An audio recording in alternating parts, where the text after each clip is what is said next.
had no authority to implement Section 47 of the Constitution against the party's Jacob Zuma and disqualify him from standing for the public office.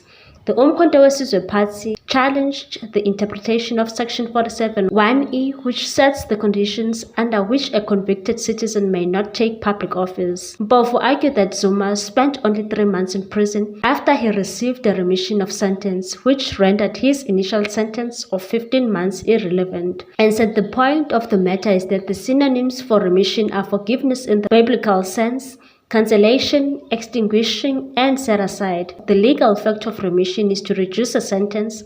The president has the power to pardon even the grossest serial killer. The IEC had sustained an objection to Zuma's candidature on the MK party list for the National Assembly because he had a criminal conviction with a sentence exceeding 12 months without the option of a fine. In 2021, Zuma was convicted of being in contempt of court and sentenced to 15 months in imprisonment for his refusal to testify before the Zondo Commission of Inquiry into State Capture, which he established.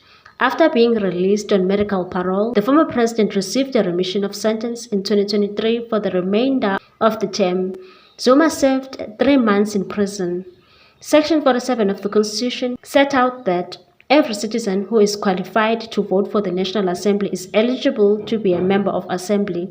However, subsection 1(e) states anyone who after this section took effect is convicted of an offense and sentenced to more than 12 months imprisonment without the option of fine, either in public or outside the Republic, must be disqualified.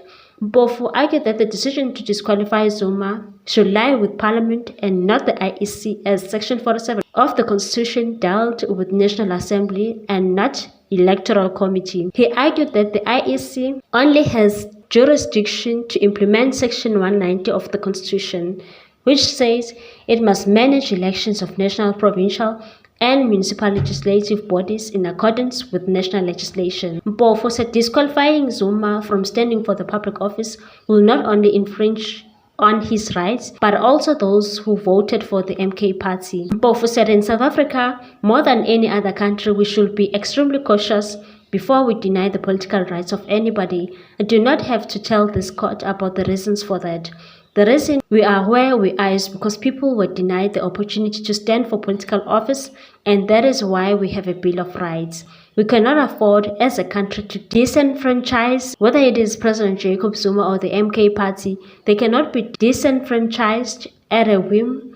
We are dealing with Section 19, the right of people who want to vote for President Zuma and the party. We are also dealing with rights of Zuma which have been infringed. Thembeka Ngcukaitobi SC represented the IEC, which argued that it was well within its rights to disqualify Zuma from standing for the public office. Ngcukaitobi argued the contempt of court was generally classified as a criminal offense, and that while the contempt case against the former president was both criminal and civil, the bottom line was that he was found guilty, and said, "So we are dealing with someone who is a convicted of an offense. The conviction complaint has no bearing." Ngcukaitobi said the IEC was correct to uphold objections made regarding Zuma appearing on the MK party's parliamentary list. He said the IEC had the power drawn from both the Electoral Act and Constitution to do so. He said the Constitution allowed any person, including the Chief Electoral Officer, to object to a nominee's candidature, and it was the IEC's prerogative to make the final decision on objections, and said once that has happened, the IEC has a copy of the declaration and objection, and then the Commission must decide on the objection. Section 47 of the Constitution, subsection 2, says a person who is eligible may be subject to limit as per national regulations. He rejected Mpofu's notion that Parliament could decide who qualified as a member, as the first sitting of the National Assembly is a meeting of those who qualify to be part of it.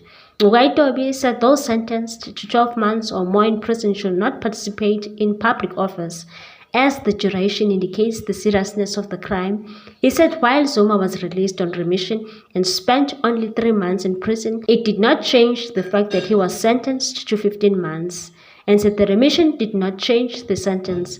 It did not say that you are no longer sentenced to 15 months, you are sentenced to 3 months. The executive can say We are forgiving you, you are going home. The fact that president has the power to forgive does not mean you can go back and rewrite the sentence. Why do we have Section 47, 1E? It is because it is a legislative determination that certain convictions will preclude a person from exercising the right to be in parliament. What's your take on this one, people? Thanks for watching. Please subscribe for more news.